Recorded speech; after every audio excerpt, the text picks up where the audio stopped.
कब्रिस्तान horror story in Hindi. Mohan का घर पुराने कब्रिस्तान के पीछे था और उसके घर के छत से वह कब्रिस्तान अच्छे से दिखाई देता था। वह रोज उस कब्रिस्तान को पार करके ही अपने काम पर जाता था। मोहन के दो बच्चे थे और दोनों बच्चे बड़े ही शैतान थे। बड़े बेटे का नाम रॉकी और छोटे बेटे का नाम विकी था। एक बार गर्मी की छुट्टियों में रॉकी और विकी की बहन सोनिया भी आई हुई थी। तीनों मिलकर रात के लगभग 12 बजे एक रूम में ट्रूथ और डेयर खेल रहे थे। रॉकी सोनिया से पूछा कि तुम ट्रूथ लोगी या डेयर। सोनिया डेयर लेती है और पूछती है कि तुम लोग कुछ खतरनाक करने के लिए तो नहीं कहोगे ना। रॉकी कहता है, ये हुई ना बात तो जाओ अब छत पर से घूम करके आओ और छत पर रखे गमले में से फूल तोड़कर लाना होगा, तभी हमें पता चलेगा कि तुम छत पर से आई हो। सोनिया कहती है, छत पर से तो कब्रिस्तान दिखाई देता है। नहीं, मैं नहीं जाऊंगी। रॉकी और विकी दोनों सोनिया को छत पर जाने के लिए जबरदस्ती बोलते हैं। सोनिया छत पर जाती है और जैसे ही गमले में लगे फूल की तरफ बढ़ती है, तभी उसकी नज़र कब्रिस्तान की ओर पड़ती है। कब्रिस्तान में एक बड़ा सा सूखा पेड़ था। वह देखती है कि उस पेड़ पर एक सर कटी हुई लाश उल्टी लटक रही है।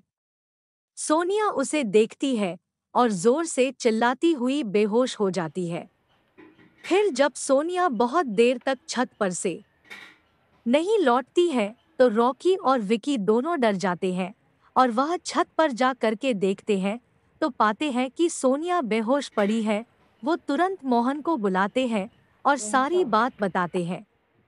मोहन कहता है, तुम तीनों को ऐसा खेल खेलने की जरूरत क्या थी? और रॉकी, तुम तो जानते हो उस कब्रिस्तान के बारे में कैसी कैसी खबरें आती है, फिर भी तुम सोनिया को रात में छत पर जाने के लिए क्यों भेजा? रॉकी कहता है, सॉरी डैड, मुझसे गलती हो गई, हम आगे से ऐसा नहीं करेंगे। मोहन कहता है, और फिर कभी दोबारा ऐसा काम किया तो तुम दोनों को उसी कब्रिस्तान में छोड़ आऊंगा। अच्छा सोनिया बेटी, ये बताओ तुमने वहां ऐसा क्या देख लिया था कि तुम वहीं बेहोश हो गई?